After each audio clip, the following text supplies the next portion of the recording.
서대문 공동체 라디오 서대문 이모 저모 천충 사랑인의 진행자 김득희입니다.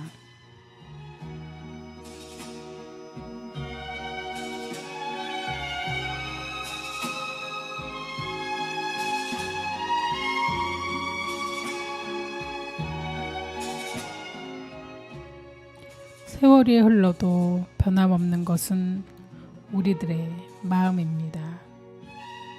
기억은 잊혀져도 사랑하고 아꼈던 마음만은 아련히 되살아나지요. 꿈을 먹고 산다고 하지만 추억이 없다면 우리는 너무나도 메마른 삶이라고 이야기합니다. 우리에게 남겨져 있는 따뜻한 기억들은 누군가와 함께했던 그런 기억인데 지금 이 순간도 우리는 어떤 추억을 만들고 있을 거예요. 언젠가 누군가의 마음을 따뜻하게 해줄 그런 기억을 만들고 있을 겁니다. 우리에게 주어진 오늘을 소중하게 생각하길 바라며 조용필의 고추잠자리 듣고 오겠습니다.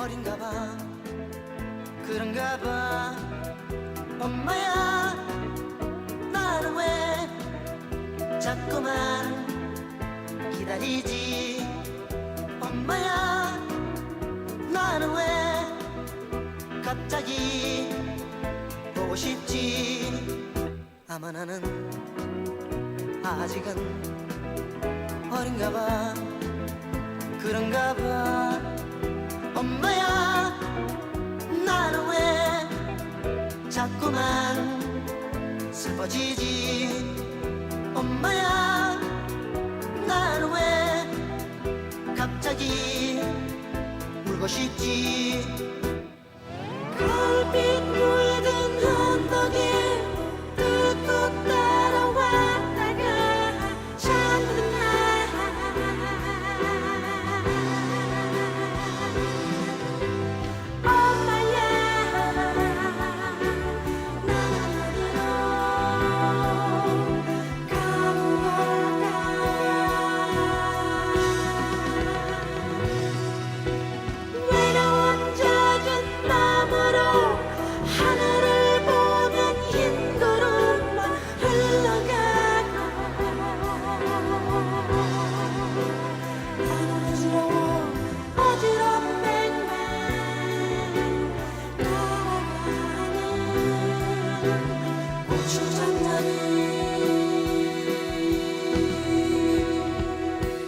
아마 나는 아직은 어린가봐 그런가봐 엄마야 나는 왜 자꾸만 기다리지 엄마야 나는 왜 갑자기 보고 싶지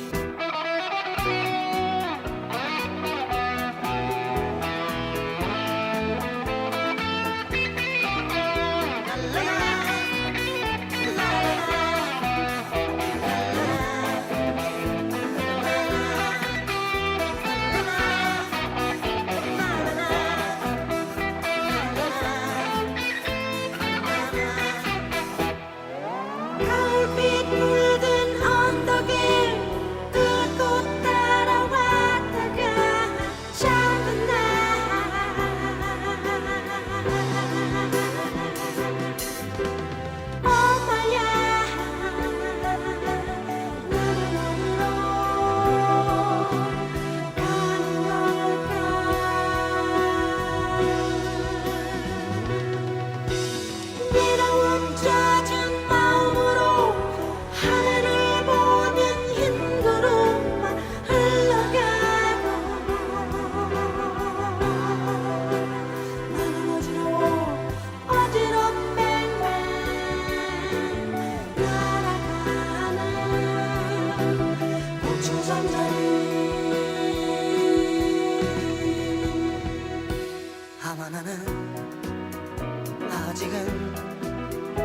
어린가 봐 그런가 봐 엄마야 나는 왜 자꾸만 기다리지 엄마야 나는 왜 갑자기 보고 싶지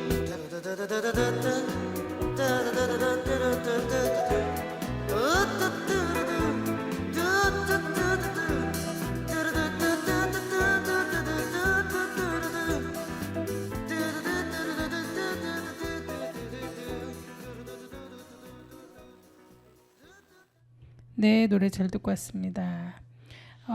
오늘 천충사랑인 진행자 소개가 있겠습니다. 안녕하세요. 김유득입니다. 네, 선생님 반갑습니다. 네, 반갑습니다. 네, 10월이 엄청 빨리 지나가고 있습니다. 네. 명절이 열흘 정도 있었다 보니까 거의 뭐 20일 정도밖에 이제 안 남은 달이었는데요. 벌써 금방 후딱 지나가는 느낌입니다. 네, 선생님도 그렇습니다. 그런 느낌이 드시나요? 아주 많이 들고 있습니다.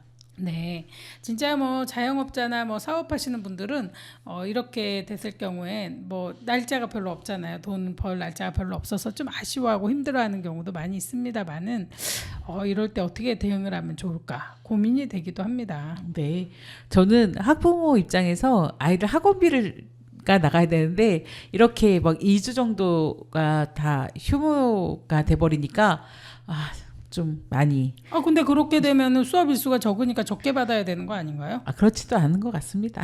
뭔가 그 며칠간 수업을 하는 게 있잖아요. 그런 거 근데 대신에 애들 뭐 주말에 뭐 그 특강을 한다든가 그런 걸로 대체를 하는 것 같더라고요. 그래서 근데도 엄마 입장에서 좀 아쉽다 그런 생각이 듭니다. 사실은 그거는 좀 아닌 것 같아요. 2주 정도가 빠질 경우에는 좀 금액을 줄이거나 저도 이제 그것 때문에 고민을 많이 했거든요. 네. 학원에서 그랬더니 11월 며칠까지 이렇게 하더라고요. 그러니까 앞으로 뒤로 해가지고 수업을 맞추더라고요. 수업 일수를. 그러니까 16번을 수업을 한대요. 네네네. 그러니까 16번, 17번 하는데 그거를 앞뒤로 맞춰가지고 자기들이 수업 일수를 맞추더라고요. 그래서 제가 인정을 했죠. 그렇지 않고서는 2주가 빠지는데 그걸 그대로 받으면 안 되잖아요. 수업 그렇죠. 일수로 계산하는 건데. 그래서 이제 했는데 그거는 맞다. 음. 그리고 선생님, 어머님도 이제 좀 선생님께서도 좀 얘기를 그거는 해야 되는 거 아닌가라는 생각이 들기도 하고 이럴 경우엔 좀 깎아줘야 되는 게 맞지 않나요? 지금 그 학원 입장도 있겠지만 학부모도 사업하는 사람이고 다 돈 벌어야 되는 사람인데 그렇잖아요. 근데 예, 이제 예. 회사에서도 이제 일은 별로 안 했는데 월급은 다 줘야 된다 그렇게 나오고 이렇게 하고 있습니다. 이제 힘들어하기도 하지만 네네. 학원은 당연히 그런 거 좀 맞춰야 된다고 저는 생각을 해요. 그리고 이제 그렇죠. 네, 그거는 당연한 거죠. 수업 일수가 안 되니까. 근데 보충을 다 잡아서 해준다면 그거는 문제가 없지만 그렇지 않다면 좀 아쉽습니다. 그리고 지금 이제 벌써 우리가 이제 세월이 빨리빨리 지나가가지고 벌써 20일이 됐잖아요. 그렇죠. 네, 20일이 지나다 보니까 이제 올해도 많이 이제 11월, 12월 2달 정도, 2달하고 열흘 정도 남았습니다. 그러면 60, 70일 정도 남았어요. 올해 선생님 그 혹시 뭐 올해 뭐 하고 싶었던 일 그리고 다 잘 됐는지 네, 그 많이 궁금한데요. 혹시 선생님은 어떻게 보내셨나요? 네, 올해는 제가 좀 그 공부를 좀 더 한 것 같습니다. 그냥 직장 생활은 하기 힘들어서 그 여러 가지 이제 수업을 좀 들었던 거 있고요. 또 그다음에 다른 거는 잘 모르겠는데 그 아이가 필요한 자격증을 잘 딸 수 있게 옆에서 많이 그 응원을 해준 것도 있는 것 같고 뭐 그렇게 지낸 것 같습니다. 잘 지내고 있는 것 같아요. 네. 그 연초에 세웠던 계획들이 네. 그 쉽게 이제 잘 되는 그 경우가 많이 없어요. 사실은 맞아요. 뭐 몇 달 지나면은 또 새로 세워서 이거 해볼까? 저거 해볼까? 이렇게 우리가 많이 하는데요. 정말 우리 올해 초에 굉장히 여러 번 얘기를 했습니다. 우리 어떻게 새로운 뭔가를 계획을 짜서 해봐야지 되겠다. 지금 한번 세우면 좋겠다. 이렇게 얘기를 했던 게 얼마 전 같은데 네. 참 한 해를 지나는 게요. 더 무더위를 한번 이겨내고 나면 한 해가 훅쫙 가버리는 것 같아요. 그러니까 가을은 짧다라고 얘기를 계속 얘기하는 이유가 가을을 느끼기 전에 여름이 참 길고 여름이 이제 끝나서 시원해진 것 같다 하면 바로 겨울이 오거든요. 그렇습니다. 네, 그리고 이제 지금 같은 경우에 좀 시원하다라고 느끼고 있는 이쯤에 돌아서면은 보일러 틀어야 될 정도로 춥습니다. 맞습니다. 네, 그래서 참 그 에어컨비가 끝나면은 바로 이제 우리가 봄 가을에는 뭐 난방도 안 하고 괜찮겠지 생각하지만 전혀 그러지 않고 바로 그냥 난방하고 냉방하고 이렇게 사는 것 같아요. 지금 보면 두 계절에 사는 것 같은 느낌인데 지금 그러니까 국민들이 되게 어려운 게 그러니까 뭔가 가을이나 막 이렇게 여름이나 겨울이 아닐 때는 그냥 괜찮으니까 여름에 도와주고 겨울에 도와주고 막 이렇게 얘기를 하는데 네. 여름에 3개월 도와주고 겨울에 3개월 도와주면 된다고 생각하지만 네. 이 난방비 냉방비가요 6개월씩 본다고 보면 돼요. 그러니까 끊어지는 게 아니에요. 내가 보니까 살아보니까 에어컨 끄고 한 일주일 정도 지나면은 난방 틀어야 되는 날씨더라고요. 그러니까 솔직히 저희는 자다가 추워서 예. 가끔 한 30분씩 30분 뭐 4시간 만에 30분씩 좀 난방을 킨다거나 네. 아니면은 그 온수 매트라도 켜고 자고 뭐 이런 상황까지 지금 오고 있거든요. 그러니까요. 저희 딸내미도 갑자기 엄마 너무 추워 막 하면서 콧물 흘리고 하는 거 보니까 계절은 어떻게 저희가 마음대로 할 수가 없는 거고 난방비 걱정이 또 시작인 것 같습니다. 네, 지금 냉방비 걱정 얼마 전에 우리 같이 얘기했었잖아요. 그러니까요. 엄청 수십만 원 나오네, 비싸네. 그리고 뭐 이렇게 구간이 너무 안 좋네, 막 이렇게 했는데 지금 바로 뭐 이제 가스비 고민해야 될 때입니다. 그러니까 이게 우리가 연속돼 있다는 걸 알고 지원책도 좀 연속적으로 계속 그러니까는 난방비든 전기료든 이렇게 우리가 사용하고 있는 그 금액을 전체적으로 좀 저렴하게 할 수 있는 방법은 그 누진 구간이 전기에는 없어야 되고 예, 누진 맞습니다. 구간이 없다면은 겨울에도요. 솔직히 말해서 그 난방할 때 그렇게 스트레스 덜 받잖아요. 맞아요. 그 누진료를 만들어 놓은 그 자체를 좀 없앴으면 좋겠습니다. 실질적으로 누진료라는 게 서민들한테는 정말 그 많은 부담으로 돌아오고 있습니다. 아니 근데 그러니까 아껴 쓸 수 있는 건데 우리가 마음대로 많이 쓰고 있으면 누진료 해도 돼요. 근데 네, 아껴 쓸 수 없는 거를 누진한다는 건 말이 안 되는 거 아닌가요? 그렇습니다. 솔직히 말해서 추운데 난방을 안 한다? 애가 있는데 난방을 안 한다? 그러면 우리나라에 바이러스 천국 돼요. 그렇습니다. 솔직히 말해서 바이러스 때문에 우리가 얼마나 큰 돈을 들이면서 고생하고 그다음에 백신 만들었고 놓고 뭐 관리하느라고 얼마나 돈을 많이 쓰나요. 근데 그거를 생각한다면 난방비나 이렇게 전기료 같은 거 네. 저렴하게 해주는 거 그렇게 큰 베푸는 거 아니에요. 그게 예방 차원에서 더 좋은 거거든요. 예, 그렇습니다. 네, 그러니까는 그거를 생각해서 그 난방비 구간을 누진 구간 전혀 없애라라고 생각합니다. 그리고 저는 그러니까는 가족들이 그러니까 뭐 내 가족 기준으로 해가지고 어느 정도의 그 전기료를 쓰잖아요. 전기를 네. 충분히 쓰고, 그러니까 일반 생활할 때 쓰는 만큼 썼는데도 더 쓴 사람, 그보다 2배 이상 썼다거나 막 그럴 경우에는 누진해도 된다고 생각이 들지만 일상생활하는 정도의 그거를 갖다가 구간을 나눠가 네 구간 나눠가지고 누진한다는 거는 그거는 국민들을 가지고 좀 자지우지하는 것 같아요. 그냥 뭐 겁먹게 한다던가 생활비에 쪼들리게 한다든지 뭐 이런 그냥 그런 재벌 그러니까 뭐라 하지? 재앙적 벌금. 그러니까 벌금의 그거랑 똑같아서 그냥 국민들을 컨트롤하는 거라고 생각이 들어요. 그러니까 예, 너 그런 아껴 써? 생각입니다. 너 왜 그렇게 함부로 써? 막 하면서 혼나는 느낌 아니에요? 그렇죠.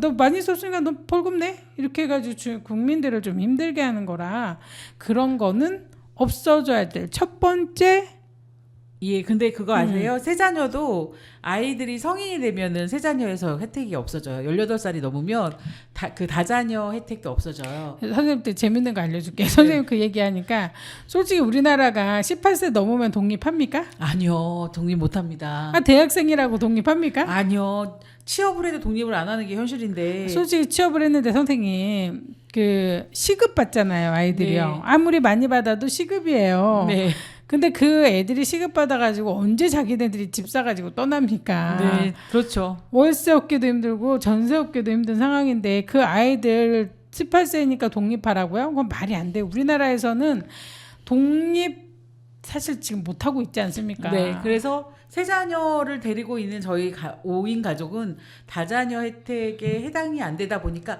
전기요금이 누진제 폭탄을 맞습니다. 그거는 심각하네요. 아이들이 학교를 가는 늦둥이도 있지만 그 학교 다니는 아이들도 있고 뭐 군 복무하는 아이들도 있는데 그 모든 아이들을 다 같이 살다 보니까 전기세가 많이 나옵니다. 근데 전혀 뭐 누진료는 붙고 다자녀 혜택은 없고 그게 현실이어서 전기세 낼 때 속상하고 도시가스 요금 낼 때도 속상하고 뭐 맨날 그런 마음이 많이 듭니다. 근데 실질적으로 현실적인 혜택은 별로 없는 것 같습니다. 그러니까 그런 혜택은 영유아를 키우거나 초등학생 뭐 그런 아이들을 중학생 아이들을 키우는 가정애들한테 혜택이 있는 것 같고 성인인 아이들한테는 실질적으로 자립해서 독립하라고 하는 건데 실질적으로 자립해서 독립하기가 선생님 말씀하신 것처럼 월세도 너무 비싸고 또 1인 가족이 살고 있기도 힘든 세상인데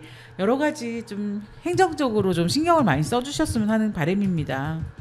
아니 그 가스비는 그 뭐 어떻게 안 된다고 치더라도요. 제가 보기엔 전기 누진료는 말이 안 된다고 생각이 그렇습니다. 들어요. 그러니까 가스비야 동일하게 요금이 적용되니까 뭐라고는 안 하는데 전체적으로 좀 내려달라 이거지만 누진료 자체는 네. 말이 안 되는 거예요. 누진된다는 거는 우리가 그 사실 상속할 때 너는 얼마까지는 상속해도 되는데 그보다 더 내면 너 더 많이 내.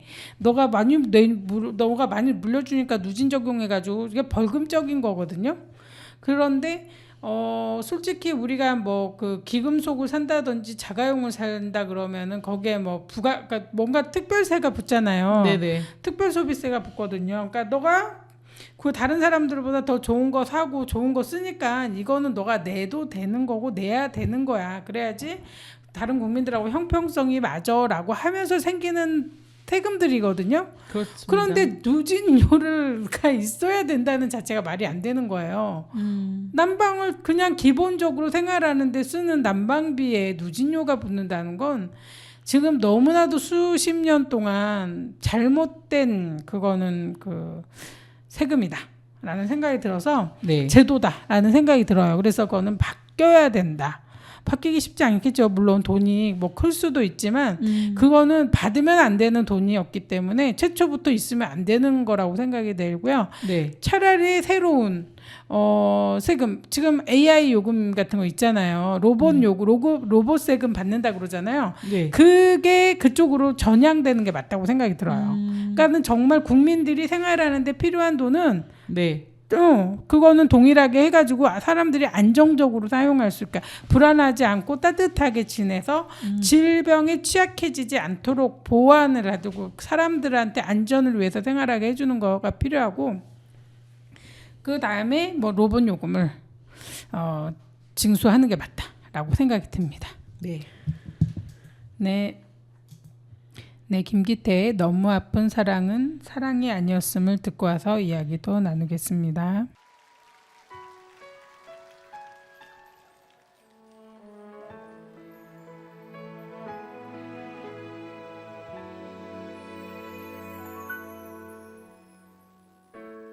그대 보내고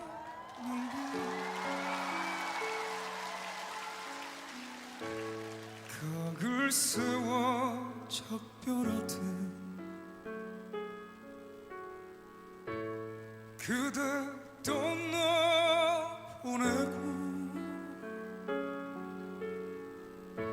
돌아와 술잔 앞에 앉으면 눈물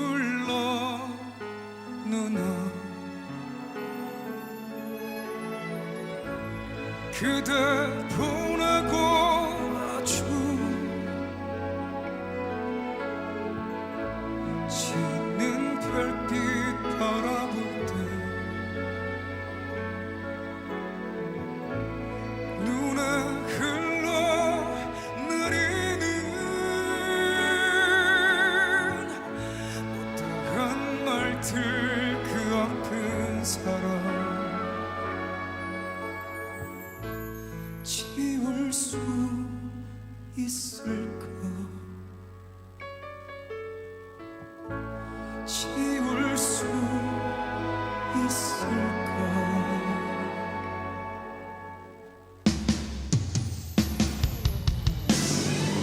한번이라도 추억처럼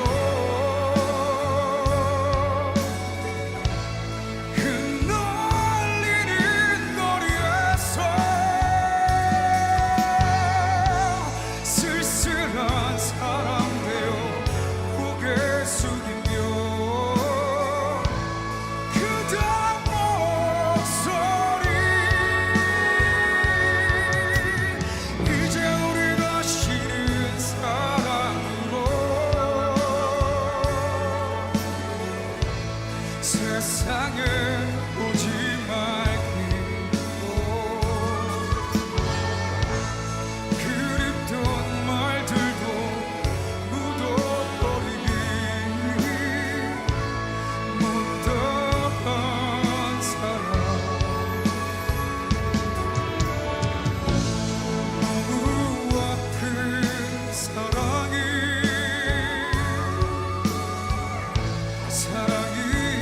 아니었으면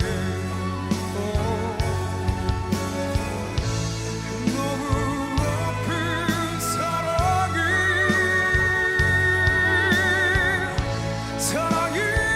아니었으면 너무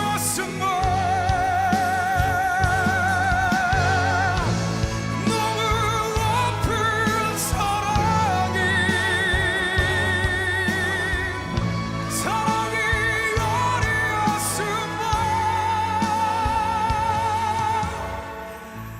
너무 아픈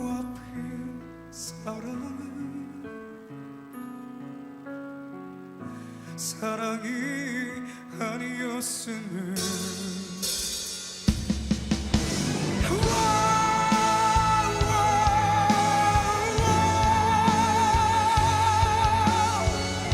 사랑이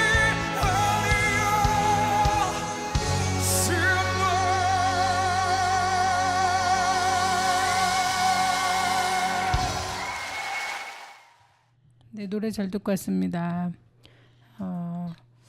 참 지금 이제 계속적으로 우리가 얘기하고 있는 게 누진 적용되고 있는 전기요금 때문에 많은 사람들이 힘들어하고 있다라는 이야기를 하고 있는데요. 진짜 뭐 보일러를 튼다던가 가스 보일러를 틀려고 해도 요금이 너무 세기 때문에 가스 보일러 많이 못 틀잖아요. 네. 그리고 혼자 사는 이제 독거노인들도 많으시지만 그렇죠. 독거로 지내고 있는 20대도 굉장히 많아요. 많습니다. 그래서 이제 뭐 확인해 본 결과 어떤 지역에서는 30%가 독거로 살고 있다. 근데 독거 인구의 많은 부분이 20대, 30대가 많다. 근데 독거 노인분들도 꽤 많은 거 아시잖아요. 그렇죠. 그러면서 이제 혼자 사는 가구들이 점점 늘어나고 있다는 상황인데 우리 아이들이 결혼을 많이 하지는 않아요. 요새 결혼을 그렇죠. 많이 하는 추세는 아니거든요. 그래서 이제 나라에서도 뭔가 결혼을 하기 위해서 노력을 하고 있지만 인위적으로 되는 게 아니잖아요. 그러니까 뭔가 이렇게 대책을 찾아야 되고 아이들이 안전한 삶을 원해요. 사실 말해서 누가 지금 자기 혼자 서 있는데도 먹고 살기 힘든데 그래서 결혼하기 힘든데 그리고 그 친구들이 부모보다는 좀 더 편안한 생활을 하고 싶어 하잖아요. 그렇죠. 그리고 부모들도 마찬가지고 나보다는 잘 살기를 기대하면서 아이들을 키워낸단 말이에요. 그래서 나보다도 더 많은 교육을 받을 수 있도록 힘쓰고 더 많이 좋은 환경에서 잘 자랄 수 있도록 노력을 해서 키워냈는데 네. 아이들이 나보다도 더 어렵게 살고 취업도 못하고 혼자서 뭐 아르바이트 한다던가 이렇게 대학도 나왔음에도 불구하고 취업 자리 못 구하고 이렇게 있는 경우들을 바라보면서 굉장히 슬픈데 본인들은 더 슬퍼하거든요. 그렇죠. 그런 상황이라 결혼이라는 곳이 뭔가 서로에게 도움을 주는 그런 거라면 그 친구들도 이제 결혼을 편하게 할 텐데 사실은 그 상대방의 직업을 찾아서 확인을 하려고 해도 솔직히 취업을 못한 경우가 너무 많아요. 그러니까요. 근데 취업을 못한 사람들은 결혼을 또 못하잖아요. 그렇죠. 근데 취업 자리가 지금 점점 줄어들고 있는 상황에서 우리나라 청년들이 갈 수 있는 곳이 없고 혼자 살고 있는 가구가 많은데 이 친구들이 어떻게 결혼을 하냐 이거예요. 그러니까 실질적으로 우리 아이들은 결혼을 못할 만한 환경에 못할 만한 입장에 생활하고 있는데 정책적으로는 너네 왜 결혼을 안 해? 결혼하면 뭐 줄게 결혼해 라고 얘기하는데 이거는 좀 아닌 것 같고요. 아이들이 돈을 벌 수 있는 장을 마련해 줘야 돼요. 네. 그거를 마련해 주는 게 정책이고 그거를 마련을 하려고 노력을 하는 게 행정이라고 저는 생각하는데 그거를 해결하지 못하면요 우리의 미래는 없다. 그렇습니다. 저는 생각이 듭니다. 아이들이 먹고 살 거가 생겨야지 마음 놓고 결혼을 하고 결혼을 해서 아이를 갖죠. 근데 지금 뭐 정말 좋아하는 사람이 생겨서 결혼을 하려고 해도 서로 그걸 봅니다. 저 사람은 얼마를 버는데 나는 얼마를 벌고 그런데 우리가 아이를 낳을 수 있을까? 생각을 하면서 그냥 우리는 뭐 둘이만 행복하게 사는 걸 딩크족이라 그러나요? 네, 그렇습니다. 네. 딩크족이 많습니다. 그렇게 살자고 할 수밖에 없어요. 아이를 키우게 되면은 지금 내가 먹고 생활하는 이거의 반 이상은 포기를 해야 되고 희생을 해야 되거든요. 그래서 불가능합니다. 그런데 이제 최소한 이제 제가 예전에 보니까 어떤 대학교를 졸업한 그러니까 서울의 스카이 네. 대학을 졸업한 친구인데 네. 그 친구가 생각한 게 뭐였냐면요. 어렸을 때 엄마랑 놀이공원 갔던 거를 되게 그리워해요.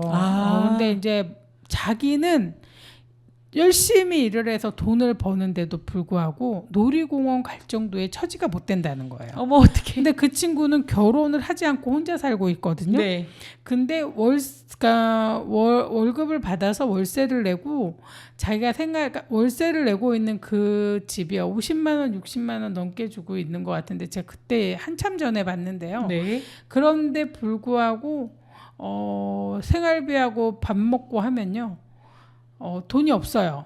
한 달 안 벌면 먹고 살 게 없을 정도인데 근데 내가 스카이라 그랬어요. 서울대, 네. 연대, 고대 이렇게 나온 친구인데 그렇게 살고 있었습니다. 근데 그 친구가 방은 월세로 살고 있었는데 방도 좁았어요. 원룸 같은 데 살고 있었는데 너무 미래가 안 보였습니다. 네.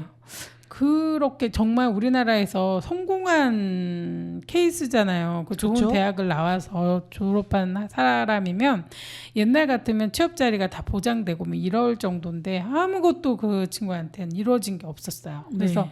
고시 공부를 한다든지 뭐 이렇게 공부를 하고 있는 거죠. 아르바이하면서. 그러니 뭐 그런다고 부모가 이제 그 나이 많은 친구한테 돈을 계속 대줄 수도 없잖아요. 그렇죠. 그러니까 우리나라는 지금 현재 아이들한테는 끝없는 도전이 있어야 되고 끝없는 공부를 해야 되는 상황이 돼서 아이들이 더 이상 앞으로 나가기가 쉽지 않다. 좀 지금 이제 우리 아이들은 솔직히 말해서 굉장히 똑똑하지 않습니까? 우리 친구들이. 그래서 지금 AI에 도전하시는 친구들이 참 많아요. 관심도 많고 그리고 AI를 많이 알면은 세상을 좀 더 다른 사람보다 먼저 앞서갈 수 있다라는 생각을 하기는 하는데 그쪽에 이제 막 도전하려고 하는 친구들이 많고 젊은이들이 많은데 그 친구들이 분명 뭔가를 이뤄낼 거라고 저는 생각을 하거든요. 네. 그래서 미래는 밝을 거다라는 생각이 들지만 거기까지 가기까지가 참 힘들지 않을까라는 생각이 들어서 좀 더 많이 지원하고 네. 그 친구들을 위해서 우리가 뭔가를 대책을 세워야 될 것 같은 생각이 많이 들어요. 그렇습니다. 근데 실질적으로는 정부에서도 많은, 그러니까 여러 가지 뭐 대책을 많이 세우시잖아요. 근데 네네네.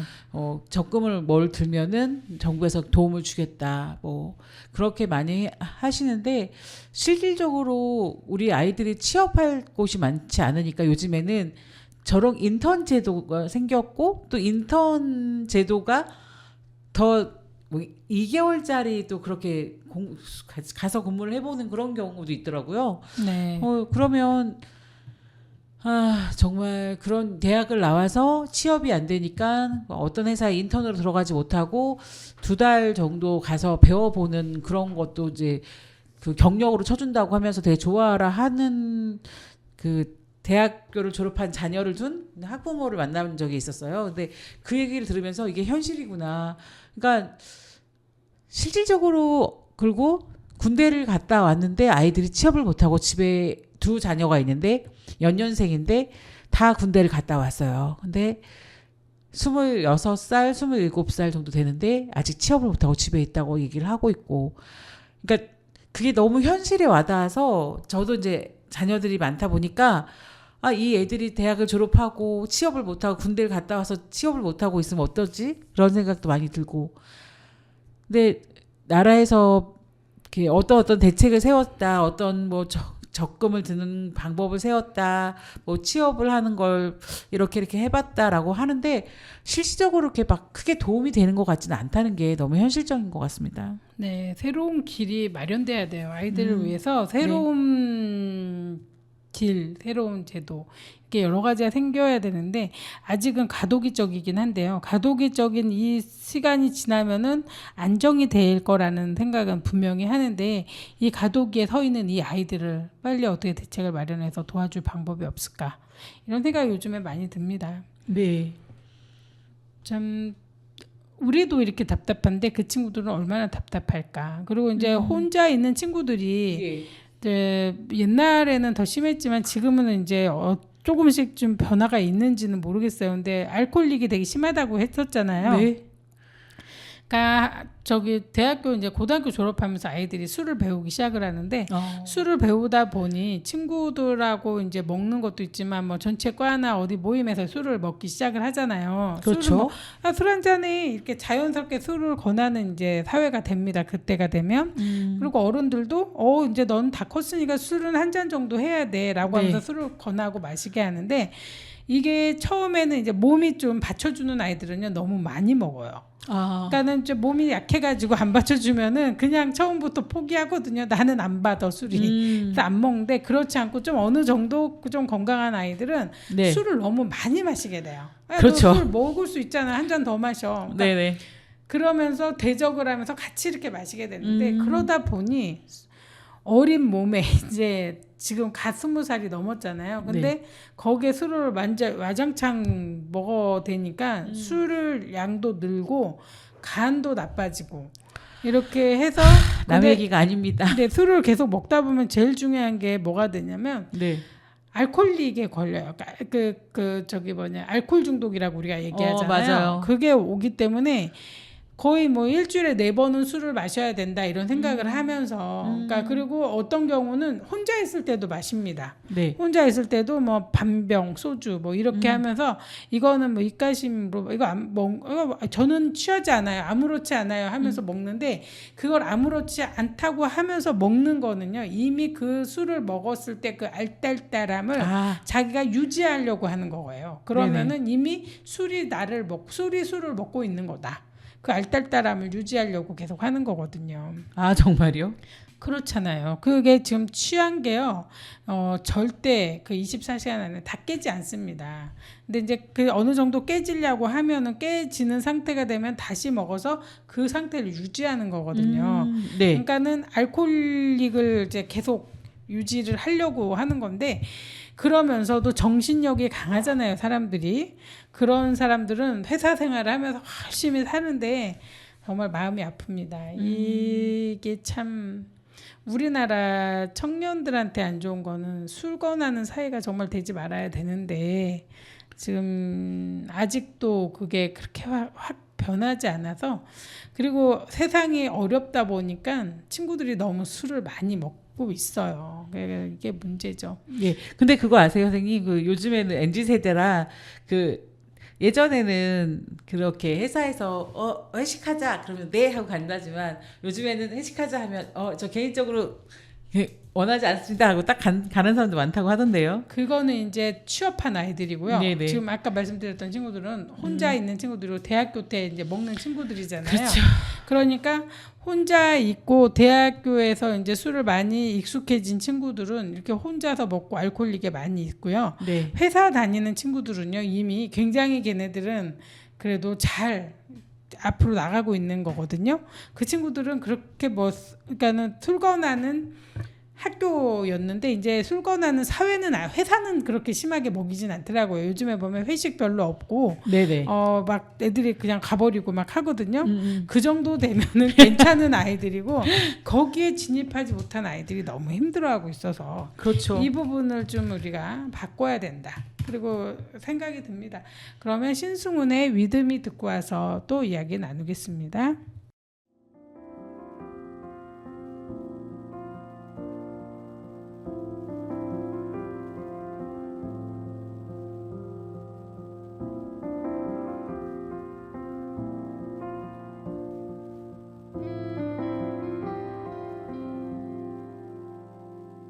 바람이 부는 봄 내가 너를 부르는 곳 햇살이 내리면 그건 널 기억하는 곳 흔들리고 휘청이던 날 늦은 밤 집으로 돌아갈 때 별빛 하나가 널 비춰주고 있다면 내가 널 걱정하고 있단 걸 우리 같이 걷는 그 동안에 계절은 아름다웠고 푸릇한 새벽 하늘 주홍빛의 노을 가슴 벅찬 길이었지 여전히 곁에 있어 고마워 알 수 없는 세상 속에 그래도 사랑하는 서로가 있어 나에게는 네가 있어 with me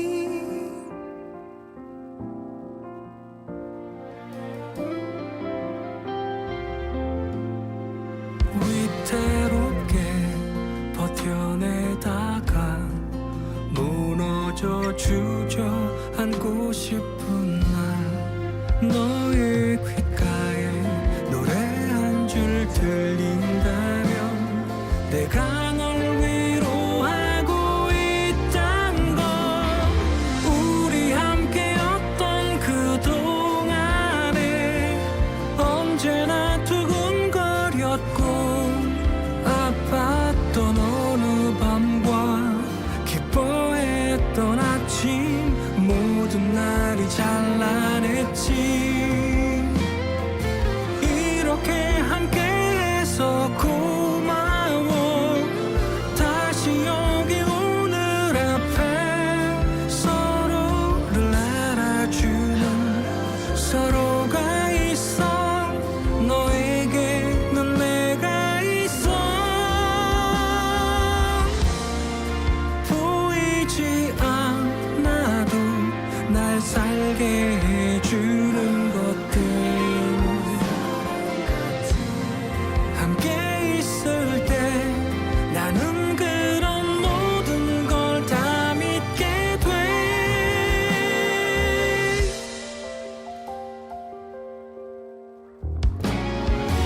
우리 같이 걷는 그 동안에 계절은 시절이 되고 스쳐간 장면들과 따스했던 말들 모두 다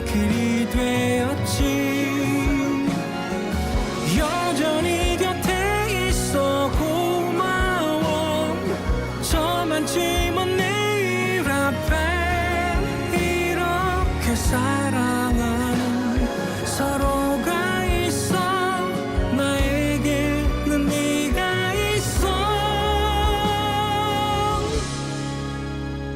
with me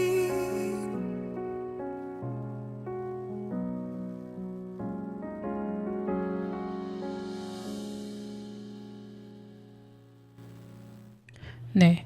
우리나라에 어쨌든 청년들에 대해서 많이 생각을 하고 정책을 많이 펼치고 하고 있지만 청년들은 그 정책의 도움을 많이 받지는 않고 있는 것 같고요. 네.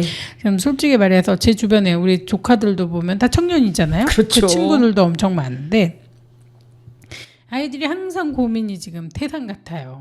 어떤 자기한테 맞는 직업이 뭘까?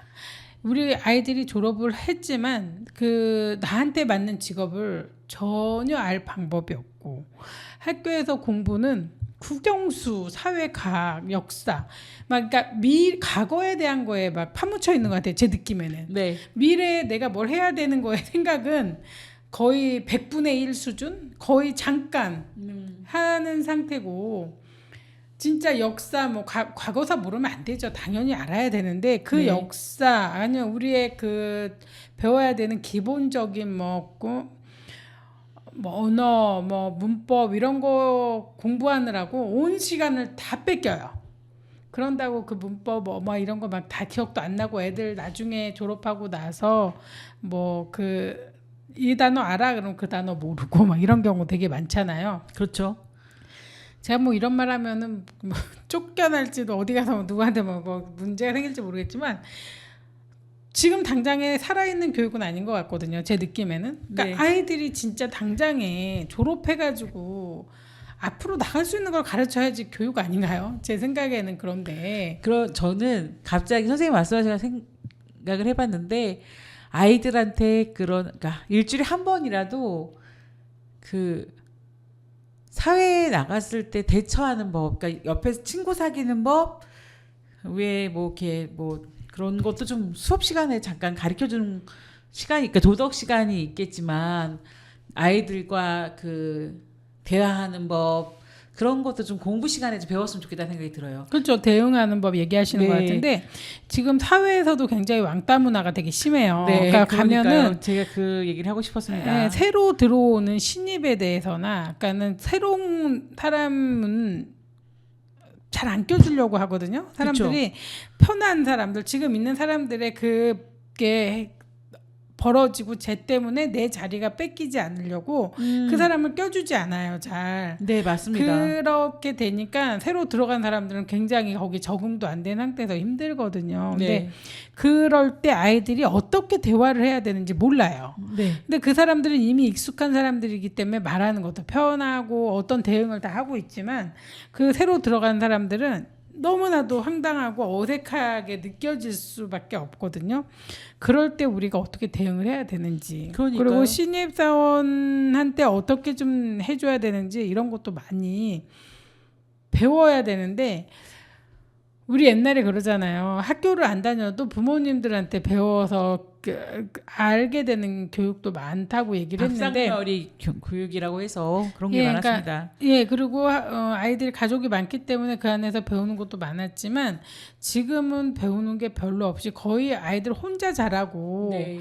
예, 밖에 나가서 친구들끼리 가정에서 사회성 전혀 없다가 이렇게 만나가지고 막 이렇게 친구 사귀고 하면서도 서로 굉장히 자기만 아는 경우도 많더라고요. 그러니까요. 네, 그런 경우도 많기 때문에 서로 대화가 좀 힘들고 상처받고 이러는 경우가 많은데 이런 거를 좀 중요하게 생각하는 게 진짜 교육 아닐까. 그러니까 도덕 시간에 이제 공부를 많이 하잖아요. 네. 근데 그럴 때 이런 교육, 그러니까 친구와 친구 사이, 친구와도 좀 윗사람들과 사이, 뭐 그런 거를 잘 힘들 때 어떻게 잘 벽 나갈 수 있는지 애들의 마음이 좀 단단해지게 좀 여린 마음을 잘 추스릴 수 있는 방법도 좀 수업 시간에 선생님들이 재밌게 막 풀어나가는 걸로 해서 가르쳐주는 시간도 있었으면 좋겠다고 생각이 듭니다. 진짜 네. 아이들이 학교에 다니면 중학교 학생은 은근히 따돌림 당하거나 왕따를 당하거나 아니면 학교 폭력도 겪고 막 그런 아이들도 많이 있지만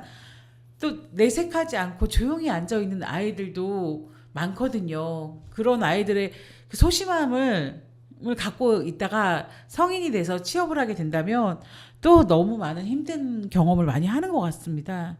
그럼요. 되게 힘들고 아이들이 그러니까 진짜 뭐 우리가 정책이라고 하는 건 되게 많은데 네네. 그 아이들에게 정책은 뭐냐면 네가 뭐 했을 때 이걸 해줄게. 네, 맞아요. 네가 취업을 하면 취업을 해서 월급을 받아서 적금을 넣으면은 2배로 늘려줄게. 맞아요. 이런 맞아요. 건데요. 애가 네. 취업을 못 했는데 그러니까요. 도움을 받을 길이 없는 거죠. 취업을 해도 오래 다니지 못합니다. 아이들이. 그러면은 취업을 했는데 못 다녀서 당분간 뭐 몇 개월 동안 안 된다 그러면은 그 금액에는 이제 뭐 조금만 내도 유지가 되게 뭐 했는지는 모르겠지만 아이들이 쉽지 않아요. 그 도움을 받는 게 혜택을 받는 게 쉽지 않고 그다음에 취업을 못해서 평생 나한테는 머나 먼 나라의 이야기 뭐 이런 느낌이 될 수도 있고요. 네네. 그리고 점점 아이 세월이 지나면서 애들이 나이가 들잖아요. 그렇죠. 그러면은 이제 도움 받을 길이 점점 없어지는 거예요. 근데 더 중요한 거는 우리나라 인구는 별로 없다. 이 귀중한 아이들도 점점 나이 들어가고 결혼 안 하고 인구가 정말 급속도로 줄어들 수밖에 없는 지금 시스템이에요. 그러니까요. 아니 그거를 왜 해? 엄마들만 아는 건지 전 모르겠어요. 맞아요. 그러니까는 정책을 하는 사람이든지 교육을 하는 사람들은 별로 내 자식은 이미 다 컸는지 몰라도 잘 이거를 깊숙이 생각을 안 하는 것 같아요. 아니 근데 선생님 그 얘기 잠깐 하시니까 제가 생각이 나서 하는 건데 우리나라의 정책은 신생아를 낳고 키우는 거에만 몰두해 있는 것 같아요. 신생아만 나라 이거죠. 그러니까요. 그러니까 아기를 출산하고 키우는 거에만 몰두해 있는데 아기를 낳아서 크고 있는 청소년이나 청소년기를 지난 사회초년생에 대한 거는 없어요. 없어요. 맞춤 정책이 없어요. 그 애들은 알아서 각자 도생입니다. 그거는 안 되는 것 같아요. 실질적으로 애를 낳아서 애가 학교를 초등학교, 중학교, 고등학교를 졸업하고 대학을 나와서 사회생활을 할 때까지 온 나라가 키워줘야 되는 상황이에요. 근데 그렇지 않고 도태되고 학교 밖 친구들도 너무 많고 그 학교 밖 아이들이 또 성인이 돼서 또 살 때 너무나 힘들고 막 그런 걸 갖다가 좀 신경을 좀 써주셨으면 정말 많은 정책 중에 이렇게 아기를 낳아서 신생아를 자랄 때 도움 주는 것도 중요하지만 낳은 아이들이 커갈 때 유치원, 초등학교, 중학교, 고등학교, 대학교 그리고 사회생활 할 때 그다음에 그럴 때도 좀 신경을 써주셨으면 그러니까 이제 쉽지는 않겠지만 그래도 네. 좀 제대로 복지국가라고 하긴 그래도 그러니까는 정말 우리나라 아이들이 정말 그러니까 대한민국에서 살고 있는 우리 청년들이 네네. 좀 제대로 자기 자리를 잡을 수 있게 하려면 정말 관심을 많이 쏟아야 되고 뭔가 지금과는 다른 대책이 필요하다. 그러니까요. 라는 생각이 듭니다. 근데 그러니까 이제 그런 생각을 이렇게 생각해 보면 그러니까 엄마들이 아이를 키우다 보면은 그 또래 아기만이 가장 중요하잖아요. 그렇죠. 근데 그 또래를 지나치고 나면은 그 지나쳐 온 아이들이 눈 높이에서의 보는 게 또 달라지잖아요. 그러니까 지금 정책은 신생아를 많이 그러니까 낳아서 그 우리나라가 그 아이들이 이제 태어나지 않아서 인구 소멸 국가가 된다 막 그런 거에 많이 집중하시는데 청소년 자살률도 높고 또 우리나라가 또 세계 몇 위에 안에 있는 자살 국가잖아요. 그러니까 네. 그런 거를 자살을 하지 않게 위해서 그걸 방지하기 위해서 노력하신다고 정책을 말씀하셨었는데 그 정책 중에 하나가 이런 청소년기 그다음에 사회 초년생들한테도 많이 좀 배려를 많이 해주셨으면 한다는 게 저의 좀 그런 얘기인 것 같습니다. 네.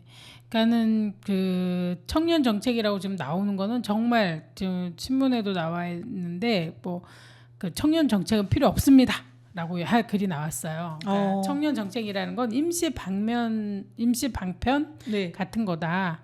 그래서 그러니까 당장에 봐봐요. 그 취업난이 힘들다 그러면은 어떻게 하냐면 잠깐 일자리를 그러니까는 몇 달 동안 하는 거 있잖아요. 예를 들어 공공근로 같이 네. 몇 달 한 것도 취업이라고 해버려요.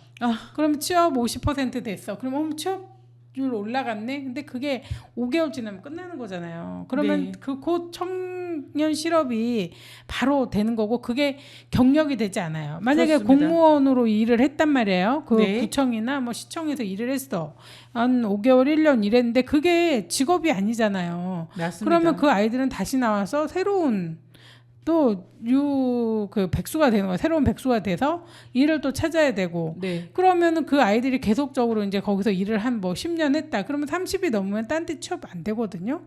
그런 상태에서 아이들의 인생이 그렇게 별로 편하게 가지는 못한다. 그러니까 그렇게 돼서 그러니까는 그 순간순간 임시 방편적인 그런 아이들 돌봄, 아이들의 그 청년 정책은 이제는 그만할 때다. 한참 했거든요. 이제는 그렇죠. 그만하고. 그러니까 당장에 급해서 벌어 먹어야 되는 사람도 있어요. 솔직히 말해서 네. 지금 뭐 50이 넘고 60이 됐으면 그 분들은 잠깐이라도 벌어서 먹어야 되잖아요. 이제 더 네네네. 이상 이게 없으니까. 근데 젊은이들은 그러면 안 되고 젊은이들은 이제 새로 배워서 자기의 능력을 키워서 돈을 더 많이 벌 수 있는 거를 배우게 해서 가정을 이끌 수 있게 해줘야 되거든요. 네. 지금 시급을 10,000원 벌었는데 10년 후에도 10,000원 번다? 그거는 안 돼요. 아이들한테는요. 아이들은 지금 10,000원 벌었는데 10년, 20년 자기가 경력을 쌓고 열심히 하면 최소한 2배, 3배는 벌 수 있게 아이들이 미래를 가질 수 있게 꿈을 가질 수 있게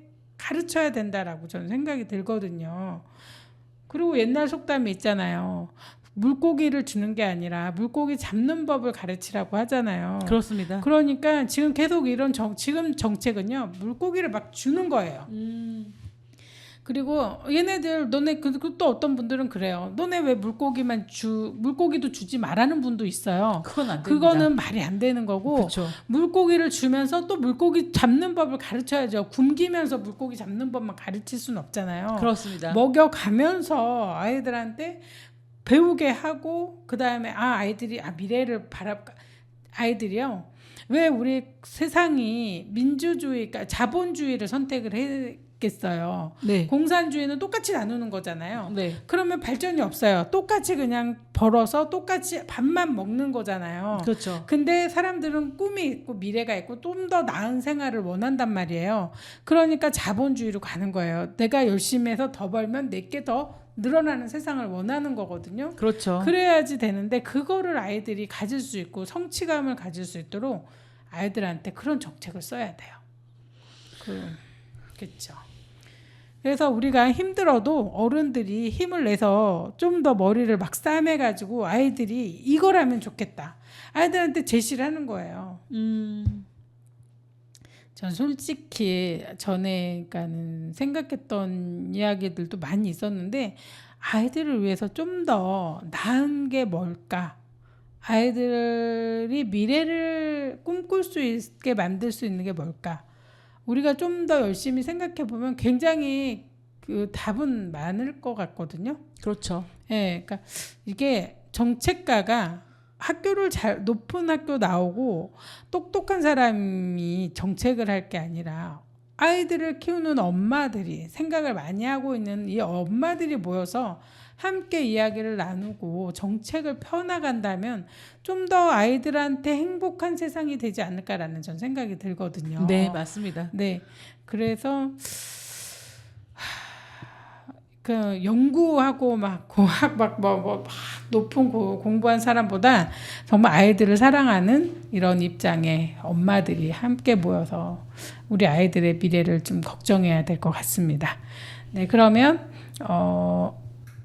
끝으로 김범용의 그 바람 들으면서 오늘 마무리하려고 하는데요. 선생님 그 마무리 말씀 부탁드리겠습니다. 네, 저희가 얘기한 것처럼 우리 청소년 그다음에 사회초년생 아직 직업을 갖지 못한 우리 많은 청년들을 위한 정책이 꼭 이루어졌으면 하는 바람으로 방송했습니다. 감사합니다. 네, 감사합니다.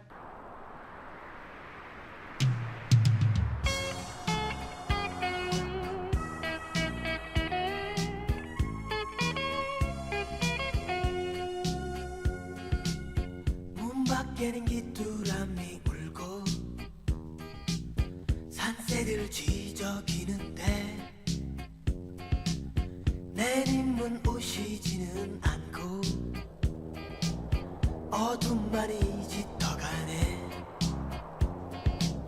저 멀리엔 기타 소리 귓가에 들려오는데 언제님은 오시려나. 바람만 휘날이 부네. 때님은 바람 미련가 스치고 지나가는 바람 오늘도 잠 못 이루고 어둠 속에 잠긴네. 그대 이름은 바람 바람 바람 왔다가 사라지는 바람. 그대 이름은 바람 바람 바람 날 울려놓고 가는 바람.